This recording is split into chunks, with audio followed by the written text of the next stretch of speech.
The American and French revolutions, both ignited in significant part by tax grievances, produced new thinking about the nature, legitimacy, and appropriate design of taxation.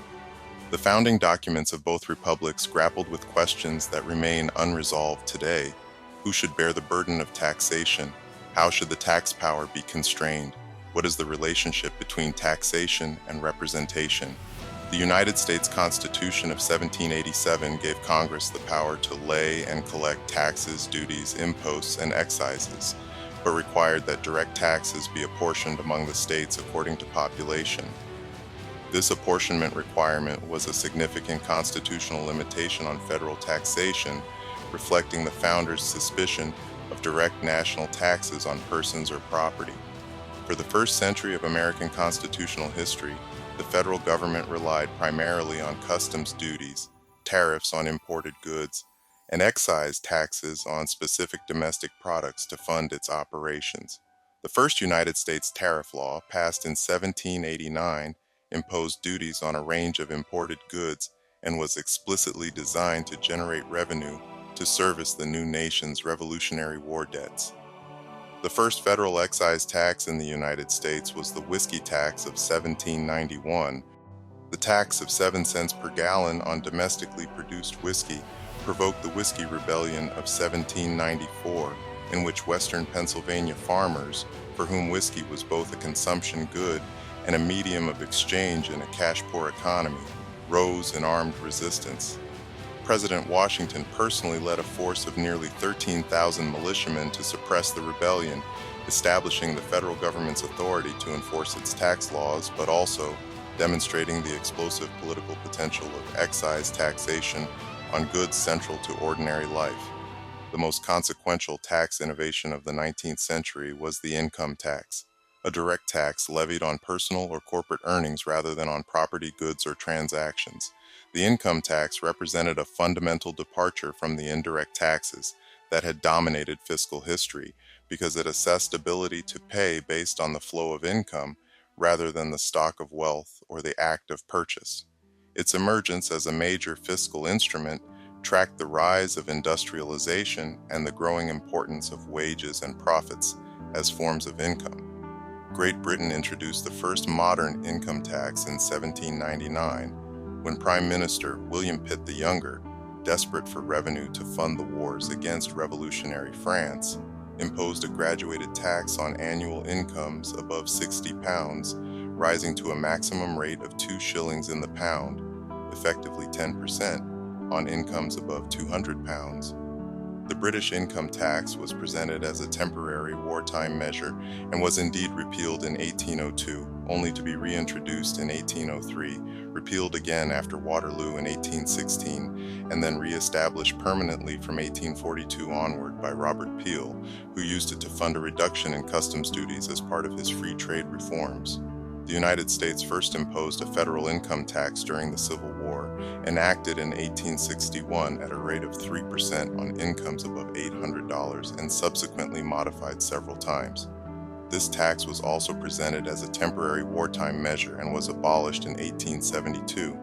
Congress revived it in 1894, but the Supreme Court struck it down in 1895 in Pollock versus Farmers Loan and Trust Company, ruling that an income tax was a direct tax and therefore unconstitutional without apportionment among the states.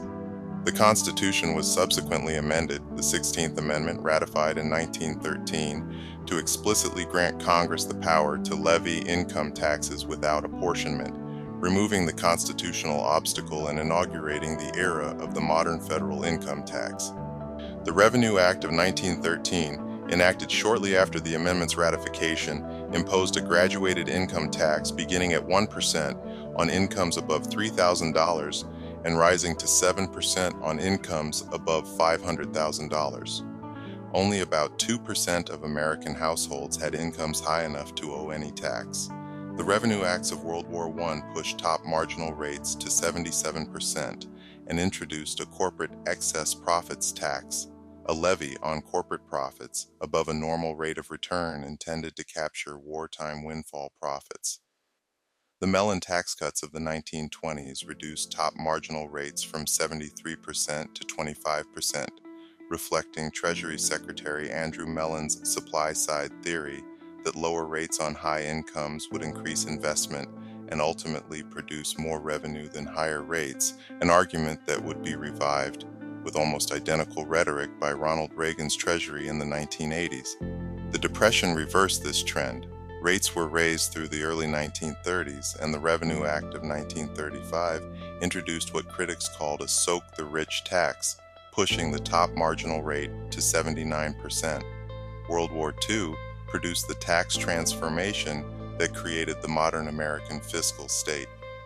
The top marginal income tax rate reached 94% in 1944, applied to income above $200,000. More importantly, the dramatic expansion of the tax base through lowered exemptions and the introduction of withholding brought the mass of American workers into the income tax system for the first time. In 1939, fewer than 8 million Americans filed income tax returns. By 1945, that number had grown to nearly 50 million. This transformation of the income tax from a class tax on the wealthy to a mass tax on working Americans was the defining fiscal event of the 20th century, and it funded not only World War II but the entire post-war expansion of federal government activity. The 1986 Act was widely hailed as a model of tax reform, revenue-neutral, base broadening, and rate reducing, and it remains the benchmark against which subsequent reform proposals are measured. The subsequent 35 years saw the gradual erosion of the 1986 reform's base broadening achievements as tax expenditures were incrementally restored by successive Congresses. The Bush tax cuts of 2001 and 2003 reduced income tax rates, cut the tax on capital gains and dividends, and phased out the estate tax. The federal tax on inherited wealth, which critics had long called the death tax, and defenders saw as an essential safeguard against the hereditary concentration of wealth. These tax cuts were structured to expire after 10 years to comply with congressional budget rules, creating a recurring cycle of legislative uncertainty and last-minute extensions. The Tax Cuts and Jobs Act of 2017, the most sweeping overhaul of the federal tax code since 1986, reduced the corporate income tax rate from 35% to 21%, restructured individual income tax brackets, nearly doubled the standard deduction, reducing the number of taxpayers who itemized deductions, capped the deduction for state and local taxes at $10,000, and made various changes to business taxation. The 2017 Act reflected the Republican majority's priorities, cutting corporate taxes to improve American business competitiveness, simplifying individual taxes for most filers, and shifting toward a more territorial corporate tax system that exempts most foreign profits from American tax. The federal income tax system exists alongside an equally complex web of state and local taxes that vary dramatically across the country. 43 states impose their own income taxes, with rates and structures ranging from flat taxes to steeply graduated schedules.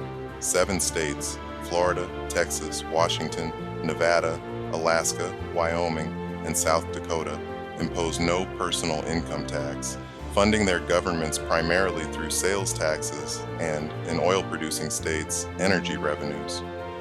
State and local governments also rely heavily on property taxes, taxes levied on the assessed value of real estate, which provide the primary funding source for public schools in most of the country. The property tax is among the oldest forms of taxation in the American experience, a direct descendant of the colonial and British tradition of taxing land as the primary form of wealth. Retail sales taxes, state-level taxes on the purchase of goods and, increasingly, services, are another pillar of sub-federal American taxation. 45 states and the District of Columbia impose retail sales taxes at rates ranging from about 2.5% to over 10% when combined with local additions. The phenomenon of tax avoidance, the legal reduction of tax liability through the arrangement of one's affairs, by multinational corporations attracted enormous public attention in the wake of the 2008 financial crisis, when fiscal austerity forced governments to look harder at revenue They might be losing to sophisticated tax structures. Investigations by the U.S. Senate Permanent Subcommittee on Investigations, the European Parliament, and various national tax authorities revealed that major corporations, including Apple, Google, Amazon, Starbucks, and many others, had arranged their international structures in ways that dramatically reduced the tax paid on their profits. The most dramatic development in international tax policy in recent decades was the agreement reached in 2021 under the auspices of the OECD and G20 on a global minimum corporate tax rate of 15%. The agreement, signed by over 130 countries representing more than 90% of global GDP, was designed to end the race to the bottom in corporate taxation, the competitive dynamic by which countries progressively cut their corporate tax rates to attract mobile capital and the tax base it represented. Countries like Ireland, with a corporate rate of 12.5%, and various Caribbean jurisdictions with near zero corporate rates, had long functioned as tax havens, attracting corporate profit booking through preferential tax treatment. The global minimum tax would allow the countries where corporations actually operate and generate economic value to impose a top-up tax when the actual rate paid by a multinational in a given jurisdiction falls below 15%. The United States implementation of the global minimum tax framework has been complicated by domestic political dynamics. Full implementation of the global minimum tax in the United States awaits further legislation that has, as of 2026, remained politically contentious. The existence of tax havens, jurisdictions that attract foreign capital by offering very low or zero tax rates, strong secrecy laws, and minimal regulatory requirements, represents a parallel shadow tax system that operates alongside the official national tax regimes. The use of offshore accounts and shell companies in jurisdictions like the Cayman Islands, the British Virgin Islands, Liechtenstein, Switzerland, Luxembourg, and Singapore to shelter income and assets from home country taxation deprives governments of substantial revenues and shifts the tax burden onto less mobile taxpayers, primarily wage earners who cannot easily arrange their affairs to exploit offshore structures. The scale of this offshore tax avoidance became dramatically visible through a series of document leaks. The Swiss leaks of 2015, which revealed accounts at HSBC's Geneva subsidiary used to hide assets from tax authorities. The Panama Papers of 2016, a massive leak of documents from the Panamanian law firm Mossack Fonseca, revealing the offshore structures of politicians, business leaders, and celebrities around the world. The Paradise Papers of 2017, which revealed the offshore arrangements of major corporations and wealthy individuals. And the Pandora Papers of 2021, the largest such leak in history, exposing the hidden assets of world leaders, billionaires, and public figures across the globe. These revelations drove significant reforms in financial transparency.